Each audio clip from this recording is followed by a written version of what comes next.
அவர் அழைத்து வந்ததாக வாக்குமூலம் அளித்துள்ளார்.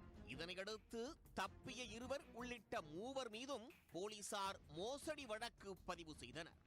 மேலும் தப்பிச் சென்ற பெண் உள்ளிட்ட 2 மோசடி தில்லாலங்கடிகளையும் தீவிரமாக தேடி வருகின்றனர்.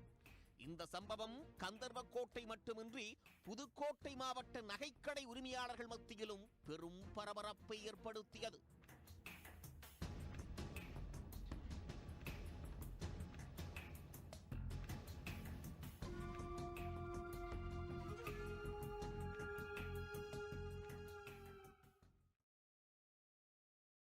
இத்துடன் எஃப்ஐஆர் நிறைவு பெறுகிறது.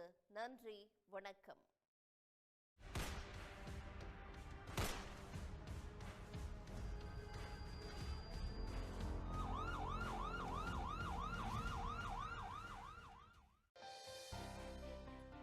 ஆஸ்துமா அப்படிங்கிறத கண்ட்ரோல் பண்ணாமல் விடும் பொழுது எந்த மிகப்பெரிய பிரச்சனையை நம்ம சந்திக்கிறோம்? மிகப்பெரிய பிரச்சனைன்னு சொன்னீங்கன்னா ரெஸ்பிரேட்டரி ஃபெயிலியர், அல்டிமேட்டாக ஃபெயிலியர் ஆஃப் த லங்ஸ். நுரையீரலை பலப்படுத்துறதுக்கான எக்ஸசைஸ் சொல்லுங்களேன். நீச்சல் அடிப்பது தான் இருக்கிறதுலே சிறந்த எக்ஸசைஸ். நுரையீரல் தழும்பு அப்படிங்கிறது ரிவர்ஸ் பண்ண முடியுமா? கட்டுப்படுத்தலாம், ரிவர்ஸ் பண்ணுறது கஷ்டம். குழந்தைகளுக்கு கூட இந்த நுரையீரல் தழும்பு அப்படின்னு ஏற்படுறதுக்கு வாய்ப்பு இருக்கா? அப்பல்லோ வழங்கும் நலம் தரும் நல் மருத்துவம் ஞாயிறு தோறும் காலை 10:30 மணிக்கு உங்கள் சன் நியூஸ் தொலைக்காட்சியில் காண தவறாதீர்கள்.